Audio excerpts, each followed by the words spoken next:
네, 여러분 방금 PC 데이터가 지금 9시 30분이죠. 정확히 PC 데이터가 나왔고요. 조금 재밌게도 시장이 전망했던 PC 데이터, 소위 그냥 PC, 헤드라인 PC, 그리고 근원 PC 둘 다 시장에서 기대했던 그대로 나왔습니다. 그래서 저도 미리 이렇게 그래프를 그려놨었는데 기대치를 가지고 보여드리겠습니다. 네, 이게 기대치고요. 기대치로 봤을 때 보시는 것처럼 헤드라인 PC가 시장의 기대치가 3.3%였고요. 근원 PC는 4.2%였는데 그래서 이 기대치로 그래프를 미리 그려놨고 방금 데이터가 발표되면 이걸 업데이트 하려고 했는데 수정 업데이트 하려고 했는데 수정할 필요가 없을 만큼이 나왔어요. 자, 그러면 기대치와 비교하면 서프라이즈는 전혀 없는 것으로 해석할 수 있겠죠. 이 부분에 대해서는 전혀 논란의 여지가 없는 그런 데이터가 나온 거라고 해석할 수 있겠습니다. 자, 그러면요. 지금부터는 네, 이 데이터를 좀 해석해 볼 수 있도록 하겠습니다. 자, 보시면 PC 물가가 6월 3.0에서 3.3으로 반등했죠. 그리고 근원 물가가 4.1까지 근래 들어 최저치까지 기록을 했었다가 근원 물가도 다시 반등했어요. 자, 이런 것들이 지금 불안한 거예요. 예, 이런 것들이 불안합니다. 비행기가 지나갔냐고? 예, 비행기 지나갔습니다. 맞습니다. 네, 자, 그러면 지금 보여드리도록 하겠습니다. 왜 PC가 중요하냐 이 얘기 해드리도록 하겠습니다. 이번 잭슨홀 미팅 때 제롬 파월 연준 의장이 뭐 그 연설 시간 동안 하셨던 말씀 중에 가장 중요한 영어 문구를 그대로 제가 복사해서 그 해당 제가 생각하는 가장 중요한 문구들을 가지고 왔습니다. 잠깐 해석해서 설명드려 볼 수 있도록 하겠습니다. 보시면 페드의 잡이 뭐다? 인플레이션을 물가 상승률을 2% 목표 물가 2% 골이라는 표현을 또 했죠. 2% 목표 물가로 떨어뜨리는 게 연준의 할 일이다. 우리는 그렇게 하겠다라고 그 방향성을 초반부터 명지를 했고요. 헤드라인 물가 같은 경우는 전체 물가죠. 사실 상당히 떨어지기 시작했다.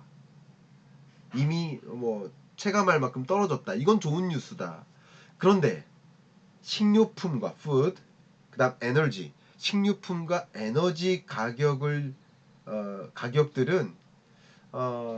당연히 글로벌한 요소들 때문에 예를 들어 전쟁이 나거나 혹은 오펙 플러스에서 원유를 감산하거나 이런 글로벌 팩터들 이것들 때문에 영향을 받기 때문에 이런 것들은 사실상 미슬리딩 할 수 있다. 이거를 우리는 바라보지 않겠다. 헤드라인 물가가 잡히는지 안 잡히는지는 관심 없다. 이런 뜻이에요. 그러면 나는 뭐 하겠는가? 여기 마지막 문장이 제일 중요하죠. 나의 remaining comment. 나의 남은 시간 동안의 연설 동안에는 이게 그냥 앞부분입니다. 근데 남은 연설 동안에는 뭐에 집중하겠다? 코어 PC에 집중하겠다. 코어 PC 물가. 그러니까 근원 물가 상승률에 집중하겠다라고 얘기를 했어요. 그것은 뭐다? 식료품과 에너지 부문을 제외한 나머지 근원 물가 이 부분을 집중해서 이야기하겠다라고 이야기했던 겁니다. 그러니까 뭐가 중요한 거예요? 제롬 파월 연준 의장도 이번 잭슨홀 미팅 때 뭐가 중요하다고 강조했었던 거예요. 바로 근원 물가를 보겠다라고 강조했었던 거예요. 그래서 CPI가 아니라 PC를 강조했고 PC 중에서도 근원 PC를 강조한 것이다. 이렇게 좀 말씀드려보도록 하겠습니다. 근데 여기 왜 PC가 중요한가를 다시 한번 또 여러 가지 각도에서 설명을 드려볼게요. 보시면 FOMC 회의가 있으면 경제 지표 전망치를 발표하는데 여기에 제시된 경제 전망 지표들은 CPI 인플레이션이 아니에요. 코어 CPI 인플레이션이 아니에요. PC 인플레이션이에요. 그렇기 때문에 PCE가 중요한 것이고 PCE 물가 중에서도 특히 뭐를 중요시하겠다? 근원 PCE를 중요시하겠다라는 겁니다. 제가 오랜만에 CPI와 근원 CPI와 PCE를 좀 구분해서 설명드리도록 하겠습니다. CPI 같은 경우 여러분 다 기억하실 겁니다. CPI는 고용통계국에서 발표하고요. PCE는 상무부에서 발표해요. 근데 가장 중요한 것은 CPI는 그 품목들, 소비 품목들을 업데이트를 자주 안 해요. 2년에 한 번 해요. 그러니까 PCE는 매 분기마다 업데이트를 합니다. 그러니까 뭐가 더 정확한 미국 물가 상황을 가장 정확하게 보여주는 그런 지표가 뭐다? PCE다라는 거예요. 그러니까 발표 시점이 어때요? 매월 마지막 주 금요일이라고 할 만큼 거의 월 말일인 거예요. 그죠? 근데 CPI는 월 초, 한 10일 전후에서 발표하죠. PCE는 매월 말일날 발표하죠. 오늘 8월 31일이잖아요. 8월 물가가 아닙니다. 7월 물가를 8월 31일날 발표하는 거예요. 반대로 CPI는 약 8월 10일쯤에 발표했던 거죠. 이해가시죠? 그러니까 조금 더 덜 부정확한, 덜 정확한 지표니까 좀 빨리 추계하고 빨리 물가 상황을 진단하는 데 의미가 있는 그게 CPI고요. 미국 물가 상황을 제대로 진단하기 위한 그런 역할이 바로 PCE라는 거예요. 근데 CPI는 세계적으로 공통적으로 활용하고 있는 지표니까 국제 비교를 할 때는 CPI 가지고 하는 게 맞습니다. 근데 PCE 가지고는 자국 물가를 정확하게 진단하는 데 유리해요. 그러니까 PCE를 보겠다고 하는 것이고, 근데 PCE 중에서 아까 말씀드렸던 식료품 물가와 에너지 물가는 들쭉날쭉하고 글로벌 팩터, 자국 내 물가가 기조적으로 잡히는지 여부를 진단하기보다는 다른 요소들에 의해서, 계절적 요소에 의해서 들쭉날쭉하기 때문에 통화정책 관점에서 그걸 고려해서 금리를 인상할지 여부를 결정하지는 않겠다라는 거죠. 이해가셨죠? 자, 그렇기 때문에 이제 PC에 대해서 제가 충분히 설명드렸고요. 이제부터 조금 본격적으로 PC 말고요. 그 밖에 나머지 물가 요소, 경기 요소 이런 것들을 감안해서 결과적으로 우리가 이 PC 물가에 관심 있는 이유가 뭘까요? 바로 통화정책 관점에서 관심이 있는 거잖아요. 통화정책 의사결정을 내리는 데서 있어서 이 PCE를 어떻게 관전 포인트를 가져야 될지 지금부터 또 말씀드리도록 하겠습니다. 보시는 것처럼 CPI예요. CPI도 비슷한 흐름이죠. 6월까지 떨어졌다가 7월 반등했죠. 근데 근원 CPI 같은 경우는 6월까지 떨어졌다가 7월에 또 떨어졌어요. 이 경로를 보면 확실히 PCE가 더 정확하다고 본다면 PCE로 봤을 때는 헤드라인 물가가 반등한 건 똑같지만 근원 PCE는 오히려 안 떨어졌다라는 것을 보면 PCE가 더 중요한 무게를 주니까 금리 인상 가능성, 금리 인상 안 할 수도 있다라는 기대감이 어제까지 형성이 됐는데 다시 금리 인상 가능성 있겠구나 하는 생각. 9월은 아닐지라도 뭐 아마도 11월에는 기준금리를 인상하지 않겠어. 금리 가능성을 조금 더 올려잡을 가능성이 있겠다. 시장의 기대가. 그렇게 저는 판단을 합니다. 자, 미국 물가 상황을 진단하는 데 있어서 제가 누차 말씀드리는 게 기여도예요. 이제 본격적으로 이 근원 물가를 봐야 됩니다. 왜냐하면 에너지 물가의 기여도는 여기 보시는 것처럼 해부를 해볼게요. 에너지 물가의 기여도는 어쨌든 마이너스예요. 지금 국제 유가가 조금 올라오긴 했지만 어쨌든 제가 강조했듯이 22년 7월 8월의 국제 유가랑 비교하면 비교도 안 될 만큼 지금 높지 않습니다. 가격이. 이해가시죠? 그 다음에 식료품 물가 상승률이 기여하는 이 기여도도 많이 줄어들었어요. 결과적으로 근원 물가가 잘 안 떨어지고 있는 모습이에요. 그러니까 에너지 물가와 식료품 물가가 떨어지면서 헤드라인 물가가 떨어진 것 뿐이지 근원 물가 그 자체는 잘 안 잡히고 있다라고 설명한 것이고요. 이 중에서도 파월이 잭슨홀 미팅 때 근원 상품 물가는 다소 떨어지고 있지만 근원 서비스 물가가 잘 떨어지지 않고 있다. 그러니까 근원 서비스 물가의 기여도만 해도 3.6%포인트니까 물가가 잘 떨어질 리 없다라는 거예요. 근데 근원 물가가 떨어지려면 어떻게 해야 됩니까? 제가 뭐라고 말씀드렸죠? 임금 상승률이 둔화돼야 돼요. 근데 임금 상승률이 둔화되려면 고용이 다소 침체가 나타나야 됩니다. 근데 고용 시장이 이토록 타이트하니 임금 상승률이 떨어질리야 떨어질 수가 없는 것이죠. 이해가시죠? 그렇게 접근을 하시면 좋겠습니다. 그러면 미국 경기 상황을 좀 진단해 드리겠습니다. 어제 발표됐던 고용 지표를 한번 업데이트해서 말씀드릴게요.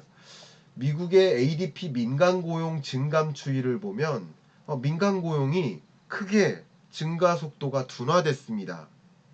17만 7천 명으로 상당히 많이 증가 속도가 둔화됐어요. 민간 고용이 이렇게 드라마틱하게 증가 속도가 둔화된다는 것은 금리 인상 추가적으로 안 해도 되겠네 하는 기대를 또 하게 만들었어요. 어제 그저께. 또 그 밖에도 채용 공고도 근래 들어 최저 수준이죠. 예. 최저 수준으로 채용 공고도 정말 드라마틱하게 떨어지고 있고 최근 들어서 또 강하게 떨어지고 있죠. 그래서 그냥 이대로 놔두면 고용 시장이 타이트했었는데 고용 침체가 후행적으로 나타난다라고 말씀드렸고 23년 하반기에 나타난다고 말씀드렸는데 실제 고용 침체가 23년 하반기에 나타나면 그때부터는 임금 상승률이 둔화돼서 근원 물가도 잡히지 않겠느냐라는 기대를 할 수 있고 그렇기 때문에 이대로 기준금리를 추가적으로 인상 안 해도 되는 거 아니냐 하는 생각을 충분히 갖게 만들 수 있는 그런 어떤 모습들이 나타났었던 거예요. 그 밖에 미국 경기 상황을 진단해 드리겠습니다. IB뱅크에서 미국 실질 GDP 성장률 전망치를 또 업데이트해서 제시를 했는데요. 지금 22년 4분기에 3, 4분기에 나름의 최근 들어 이렇게 회복세를 보이다가 다시 이게 떨어지기 시작했고 나름 23년 1, 2분기까지는 견조한 흐름을 보였는데 23년 3분기, 4분기에 실질 GDP 증가율이 많이 둔화될 것이다. 어쩌면 23년 4분기에는 실질 GDP 증가율이 마이너스로 전환될 수 있다. 그러니까 경기 침체가 23년 하반기에 미국의 경기 침체가 하반기에 본격화될 수 있고 그 경기 침체의 여러 가지 면면 중에 하나가 고용 침체가 나타날 수 있고 그러면 실질 임금 상승률이 상당히 둔화돼서 물가가 잡히지 않겠느냐 이런 생각을 할 수 있다는 것이죠. 경기 침체가 후행적으로 나타나니까 이런 면에서 미국 경기 상황을 진단해 보면 역시 금리 인상 이제 추가적으로 안 해도 되는 거 아니냐라는 생각을 불과 어제까지만 해도 또 무게를 뒀었습니다. 실제 미국 경기 상황을 진단해 보면요. 이 그래프 좀 복잡해 보이실 수 있습니다만 자, 이 점 있죠? 점. 다이아몬드 점. 이게 세계 경제 성장률이에요. 23년까지 어두웠다가 24년은 다소 낮다라고 말씀드렸어요. 근데 이 중에서 미국의 기여도가 검정색입니다. 그리고 이 주황색이 중국의 기여도예요. 근데 23년 중국의 기여도가 나름 있어서 버티는 모습인데 미국의 기여도는 22년보다 줄어들고 24년까지도 그 전 수준으로 회복이 안 되는 모습이죠. 이 검정색 바 그래프를 보세요. 중국의 기여도도 23년에는 많이 리오프닝의 효과가 조금이라도 나타나면서 기여를 하겠지만 기여도가 다시 줄어들 것이라고 보고 있어요. 미중이 어렵다는 거죠. 미국 경기 상황을 진단해 볼 때 미국 경기도 당분간 안에 크게 반등하기는 어렵다. 그러면 고용 침체가 후행적으로 나타날 것이고 그게 물가 안정화에 기여하지 않겠느냐 하는 생각을 충분히 갖게 만들 수 있겠습니다. 이해 가시죠? 이런 관점에서 미국 경기 상황을 이렇게 진단해 봤고요. 그러면 이제 정리가 됩니다.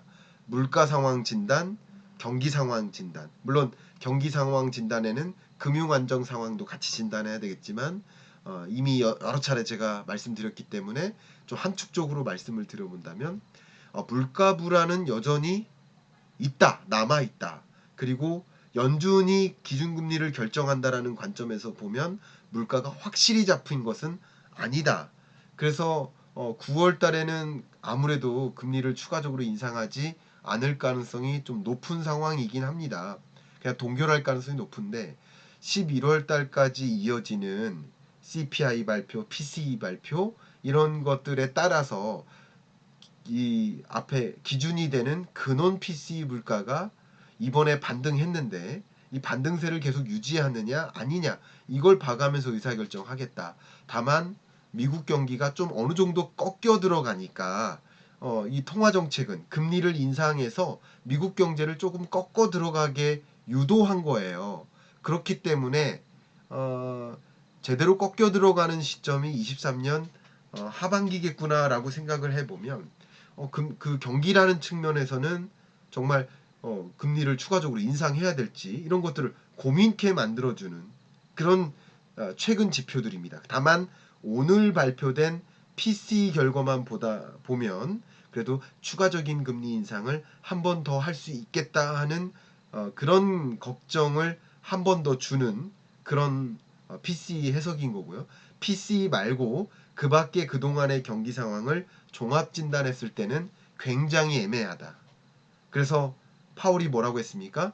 라이브 미팅에 가깝게 하겠다. 그때그때 발표되는 데이터가 보여주는 것을 해석해 가면서 그때 상황에 맞게 기준금리를 추가적으로 인상할지 말지를 결정하겠다. 그렇게 이야기한 것도 그 배경이 됩니다. 어쨌든 지금까지 미국의 기준금리가 0.25%에서 5.25%포인트나 인상했죠. 결국 이렇게 금리 인상한 일부 영향으로 물가도 어느 정도 잡힐 수 있고 경기도 의도한 만큼의 또 유도된 만큼의 경기 침체가 다소 나타나지 않겠느냐 하는 기대도 어느 정도 갖고 있는 상황이기 때문에 추가적인 금리 인상을 해야 될지 말아야 될지 이런 것들을 굉장히 심도 높게 판단하고 있을 가능성이 높겠습니다. 자, 그러면 이쯤에서 진단을 해야겠죠? 이쯤에서 진단할 게 뭘까요? 바로 여러분께 말씀드렸던 그 페드워치죠. 페드워치로 확인을 해야 됩니다. 일단 여러분께 설명드리면 PCE가 발표되기 전까지만 해도 기준금리 9월 달에는 인상하지 않을 거야. 그래도 인상할 가능성은 11.5%라고 시장은 기대하고 있었어요. 그래도 인상하지 않을 거야라는 믿음이 더 컸었던 거죠. 그런데 이번 PCE 발표는 어쨌든 그 기대치에는 부합하잖아요. 똑같잖아요. 그러니까 시장이 원래 기대했던 것과 똑같은 수준의 발표인 거예요. 그러니까 무슨 말씀이냐? 이미 근원 물가 조금 반등할 거야. 그리고 PC 헤드라인 물가도 조금 반등할 거야 라고 생각했던 것 그대로 펼쳐졌기 때문에 그동안의 9월 FOMC 회의 때 금리 인상 여부에 대한 판단이 지금 보시는 자료처럼 있었는데 아마 뭐 변화가 있다 하더라도 매우 미미한 변화일 것이고 거의 변화가 없을 것이다라고 생각합니다. 제가 세미 페드워치를 지금 업데이트하고 있습니다. 거의 미동이거나 거의 똑같거나 뭐 그럴 것 같습니다. 저희 생각에는 지금 많은 분들이 접속하나 봅니다.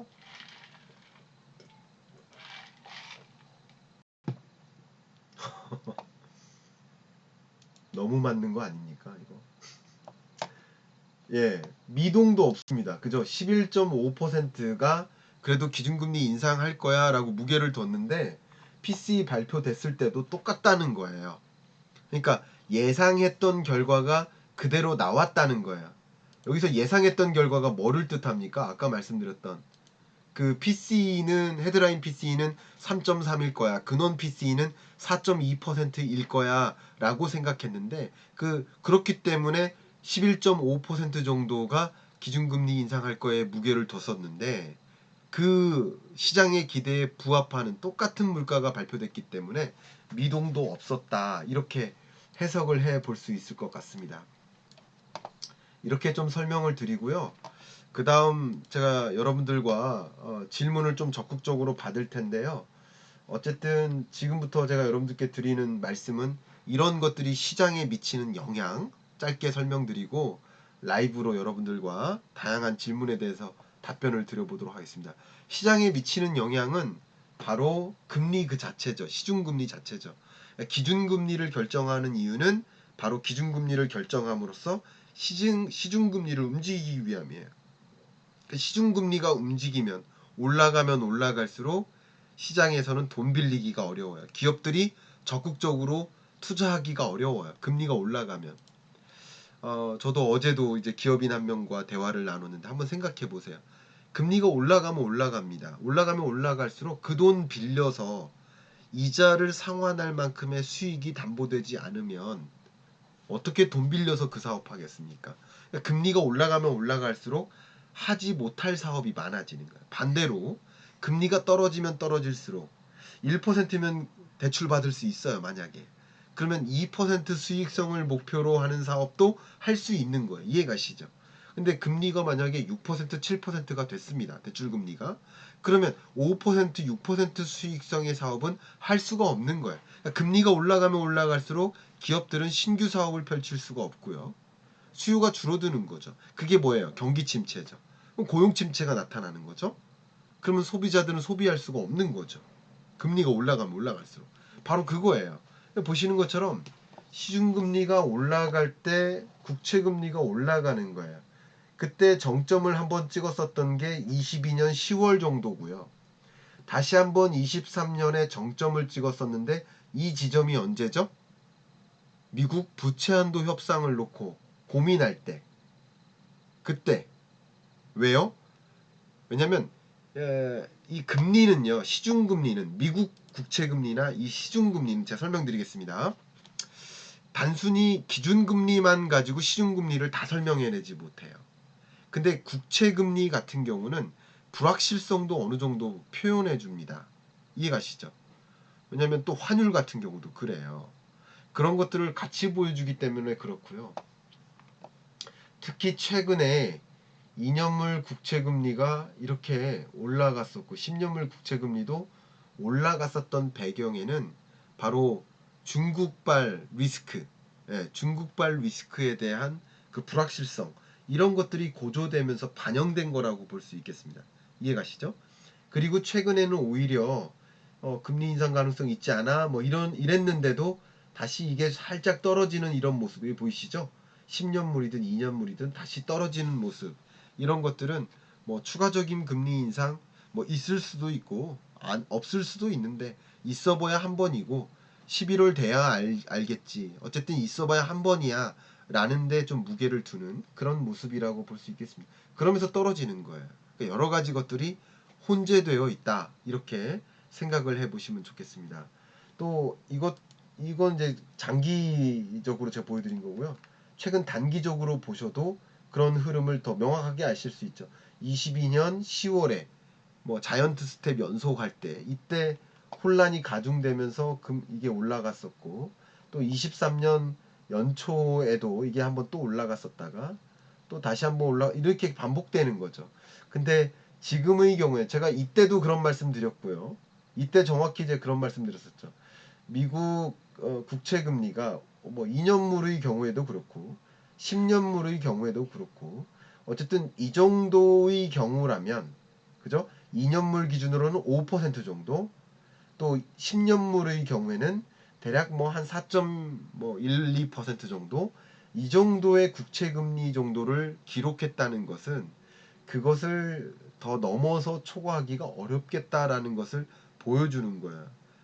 여러분이 채권 투자하시는데 이 멘트가 참조가 되셨길 바라고 저는 투자를 하셔라 마셔라라는 그런 조언은 안 드리니까 이 정도면 충분히 사인이 됐을 거라고 생각이 됩니다. 제가 자료를 보여드렸었죠? 안 보여드렸었나요? 네, 보여드렸었죠? 그 채권 금리 보여드렸습니다.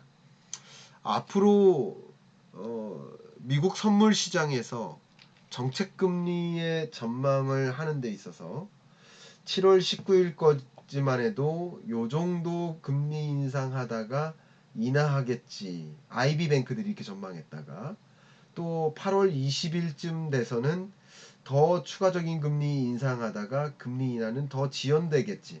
그러니까 이게 이동을 어떻게 합니까? 이렇게 수평 이동하죠. 평행 이동. 위로 오른쪽으로. 그러니까 금리 인상은 더 하고 금리 인하의 피벗 시점은 더 지연되는 느낌으로 전망을 하고 있는 모습이에요. 이런 것들이 반영되면서 국채 금리에 영향을 미친 것이다. 이렇게 설명을 드리겠습니다. 자, 이제 여러분께 마무리 멘트 드리고 질문 같은 거 이렇게 받도록 하겠습니다. 특히 여기 보시면 FOMC 미팅이 9월 19, 20일 날 있습니다. 제가 일정표에 기록이 다 돼 있습니다. 9월 21일 새벽이죠. FOMC 회의. 그때 분명 즉시 분석할 텐데 그때는 목소리가 녹음 안 되는 일이 없도록 좀 할 수 있도록 해보겠고요. 그리고 우리는 기준금리 의사결정이 10월에나 있습니다. 그러니까 어쨌든 9월 FOMC 회의 결과를 봐가면서 판단할 것이고요. 11월 2일이죠. 한국 시간으로는. 미국으로는 11월 1일 이때 FOMC 회의 결과가 발표됩니다. 이때 기준금리 인상이 있지 않겠느냐. 근데 어쨌든 있다 하더라도 11월이 정점이고요. 기준금리 인상이 추가적으로 없다면 지금 5.5%의 기준금리가 계속 갈 거라고 볼 수 있겠죠. 그럼 피봇은 언제 있느냐? 또 여러분들이 질문을 주셨는데 피봇에 대한 지금의 기대는요. 보시는 것처럼 24년 5월 정도가 되어야 금리를 5.5에서 지금은 아직까지는 5.5에 무게를 더 두니까요. 추가적인 금리 인상 없다고 무게를 두고 있으니까요. 시장에서는 그렇게 믿고 있는 거예요. 근데 여기서 24년 5월 정도의 금리 인하가 있을 거야. 이게 피벗 시점인 거죠. 시장은 이렇게 기대하고 있습니다만 그러나 이것이 더 지연될 수 있다. 왜냐하면 피벗 시점을 물어보신다는 말씀은 곧 미국 물가가 언제 2%에 부합할 때까지 내려오는가 이 질문하고 거의 똑같은 질문이에요. 근데 2%에 부합하려면 24년 연내에도 좀 어려울 수가 있습니다. 그래서 24년 연내에도 피벗이 없을 수도 있습니다. 그러니까 금리 인하의 시점은 더 지연될 수 있습니다. 이 정도로 이해해 주시면 도움이 되겠습니다. 또 많은 분들이 이렇게 질문 주셨는데 그 질문에 대해서도 하나하나 화답해 드리도록 하겠고요. 이 영상 녹화를 좀 마무리하고 하나하나 질문에 대해서 화답해 드릴 수 있도록 하겠습니다. 네, 보수적으로 접근하는 것이 더 유리하겠다. 이렇게 말씀을 드리도록 하겠습니다. 근데 뭐 자산 가격에 어떤 영향을 미칠까요? 이런 질문을 주시는데 추가적인 금리 인상 있을 수도 있다. 그러나 있어봤자 한 번이다. 그러니까 5.5나 5.75나 그게 그거다라고 시장은 인식하고 있는 거예요. 이해가시죠? 그러니까 미국 부동산 시장도 이미 5월부터 반등을 시작했고요. 그리고 주가도 물론 중국발 악재가 있어서 조정이 좀 됐었지만 그래서 반등하는 모습인 거죠.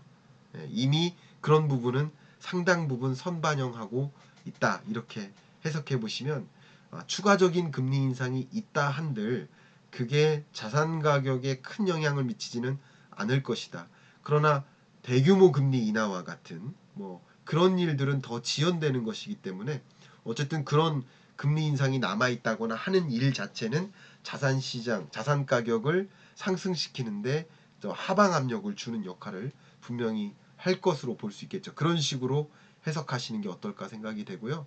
마지막으로 홍보 멘트 드리고 녹화를 마무리하고 실시간 질의응답도 좀 받도록 하겠습니다. 지금 보시면 세상에서 가장 쉬운 경제 입문서 제가 지금 여러분들께 미국의 통화정책 의사결정에 대해서 이렇게 꼼꼼하게 설명드렸듯이 이렇게 책으로 구현을 해냈습니다. 경제 입문서에 관심이 있으시다. 친절한 경제 해설서가 필요하시다 하시는 분들께는 제가 쓴 이 책을 추천드리면서 이상 녹화는 마무리하도록 하겠습니다.